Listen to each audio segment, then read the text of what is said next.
De la fracción en cita es posible advertir la existencia del principio de definitividad en el que se encuentra la restricción de la procedencia del juicio de protección de derechos fundamentales o los casos en el que el acto reclamado encontrare remedio dentro de las disposiciones legales del ordenamiento común.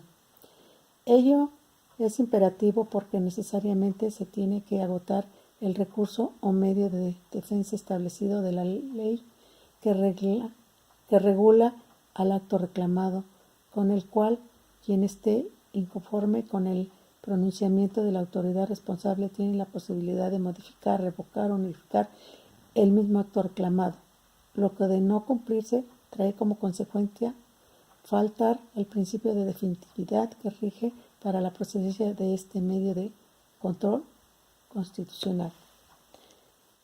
Puesto que el juicio de protección de los derechos fundamentales fue concebido por el órgano reformado de la Constitución, así como por el legislador ordinario al diseñar la causa del mérito como un medio extraordinario de defensa cuya finalidad es mantener el orden constitucional, de ahí que no puede acudir a esta instancia cuando en el denominado fuero común se otorguen un remedio legal a través de el que sea posible reparar el perjuicio alegado por la parte legitimada, además de que con la tramitación de un medio de defensa otorgado al gobernado es dable que la autoridad responsable enmiende las violaciones en que pudiera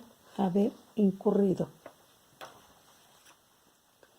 Además, el principio de definitividad establecido en la Ley de Amparo no se refiere a la determinación de una autoridad con la cual se resuelve la controversia en lo principal, pues su connotación es más amplia y deberá ser entendida como el acto a través del que se causa al gobernado un agravio y éste ya no tiene oportunidad de defensa en el orden común, sea porque no hay medio ordinario de defensa en su contra o de haberse agotado su pronunciamiento, dejó vigente la afectación surgida durante la tramitación del procedimiento y previo a la resolución final con la cual se llegare a dilucidar el fondo controvertido, salvo los casos de excepción previsto por el legislador.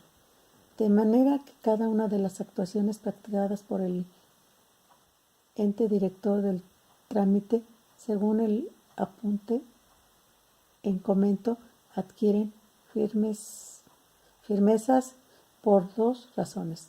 A. Al no haber sido impugnadas a través de los recursos ordinarios o contar con ellos. Y B. Cuando son controvertidas,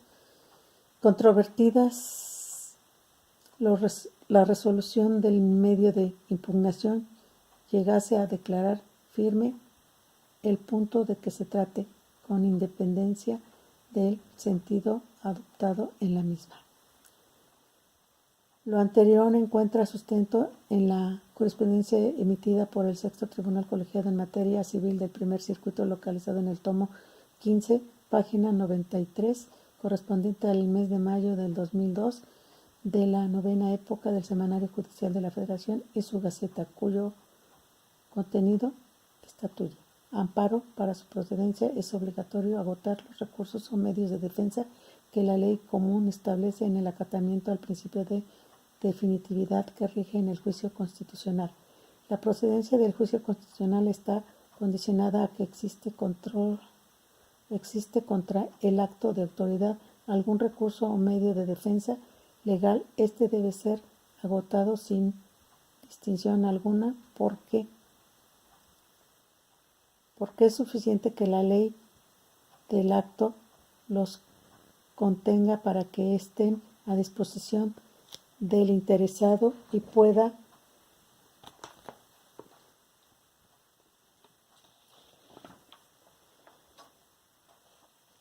ejercitarlos a su arbitrio o, en su defecto, le perjudique su omisión, de tal manera que no es optativo para el efecto cumplir o no con el principio de definitividad para la procedencia del amparo por el hecho de que la ley del acto así lo contemple, sino obligatorio en virtud de que el artículo 73, fracción 13 de la ley de amparo es terminante en que se agoten los medios legales establecidos como requisito indispensable para estar en posibilidad de acudir al juicio de garantías.